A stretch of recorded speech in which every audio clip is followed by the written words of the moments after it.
Alors j'ai pris des documents à la Bibliothèque nationale à Paris, des témoignages des conquérants de l'époque, des conquérants français.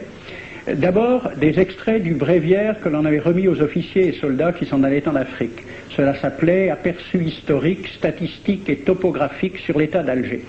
Voici quelques-uns de ces extraits. Ces contrées sont des terres vacantes, abandonnées aux mauvaises herbes par la paresse et l'indolence des morts. Les femmes du pays sont livrées par la paresse des Arabes, qui passent toute leur vie à fumer, à la turpitude de mœurs extrêmement relâchées. Elles n'ont pas de religion. Beaucoup doutent qu'elles aient une âme immortelle et croient qu'elles ne sont faites que pour la reproduction. Le climat aidant, les femmes sont nécessairement disposées au plaisir. Alors, allez-y, des terres vacantes et des femmes consentantes qui n'attendent que les soldats français.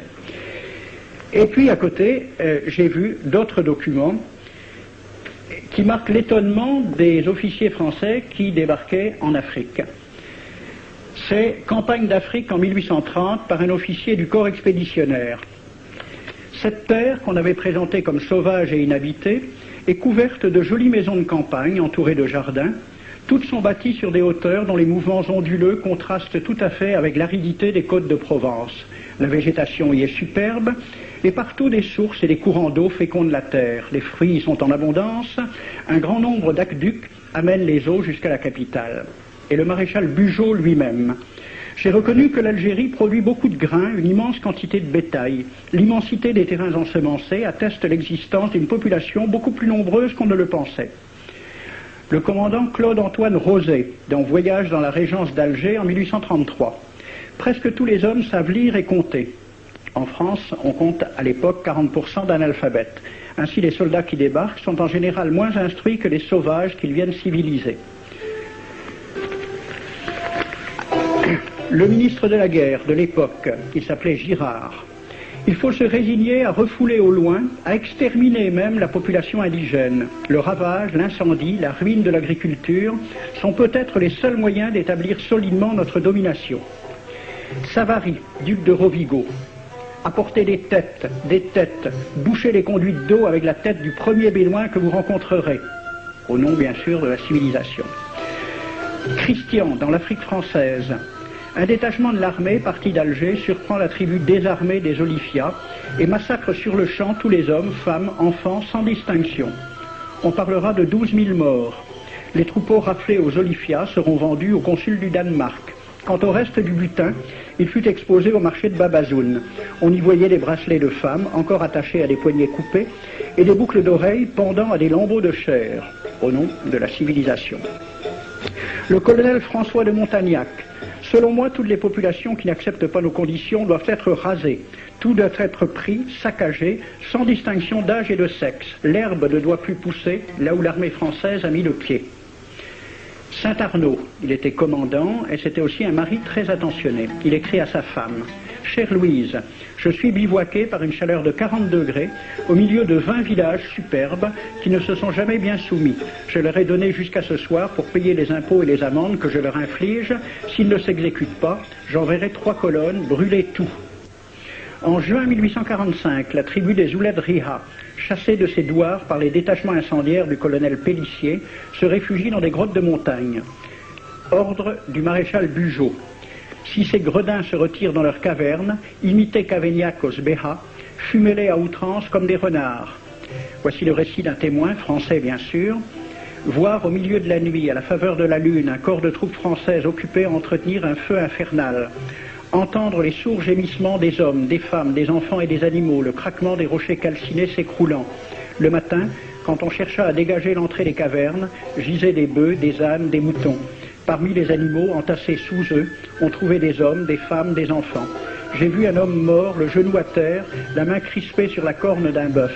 Devant lui était une femme tenant son enfant dans ses bras. Cet homme avait été asphyxié au moment où il cherchait à préserver sa famille de la rage de cet animal. On a compté 760 cadavres. Le 8 mai 1845, Saint-Arnaud découvre 500 Algériens qui s'abritent dans une grotte entre Ténès et Mostaganem. Saint-Arnaud ordonne à ses soldats de les emmurer vivants. Il écrit « Je fais boucher hermétiquement toutes les issues et je fais un vaste cimetière. La terre couvrira à jamais les cadavres de ces fanatiques. » C'est à peu près ce qu'ont dit les Allemands en massacrant le village d'Oradour-sur-Glane. Montagnac, toujours lui, le colonel. Voilà comment il faut faire la guerre aux Arabes. Tuer tous les hommes jusqu'à l'âge de 15 ans. Prendre toutes les femmes et les enfants. Vous me demandez ce que nous faisons des femmes que nous prenons? On en garde quelques-unes comme otages. Les autres sont échangées contre des chevaux et le reste est vendu à l'enchère comme bête de somme. Toujours au nom de la civilisation. Nous rapportons un plein baril d'oreilles récolté pair à pair sur les prisonniers. Il contient même celle d'un de nos 58 gendarmes morts de maladie. 2 pièces de 100 sous ne sont pas à dédaigner. Le maréchal Soult, ministre de la guerre, répondant à des questions à la Chambre des députés. En Europe, un tel acte serait horrible et détestable. En Afrique, c'est la guerre même. C'est la guerre même, c'est du moins ce que dit le ministre français, mais en face, voici un décret pris par l'émir des Arabes, l'émir Abdelkader. Tout Arabe qui amènera vivant un soldat français recevra pour récompense la somme de 8 douros. Tout Arabe qui aura un Français en sa possession sera tenu de le bien traiter et de le conduire le plus promptement possible, soit devant le califat, soit devant l'émir lui-même. Dans le cas où le prisonnier aurait à se plaindre de mauvais traitements, l'Arabe n'aura droit à aucune récompense. À la lecture de ce décret, question d'un soldat algérien, quelle récompense pour un prisonnier vivant? L'émir répond 8 douros. Et pour une tête coupée, l'émir répond 25 coups de bâton sur la plante des pieds. De quel côté était la civilisation? J'ai donc fait ce film avec les citations et des dessins et gravures qui étaient à la Bibliothèque nationale à Paris, et j'ai proposé le film à la Ligue de l'enseignement pour qu'il soit projeté dans les lycées et collèges de France et de Navarre. La Ligue de l'enseignement l'a refusé avec cette appréciation.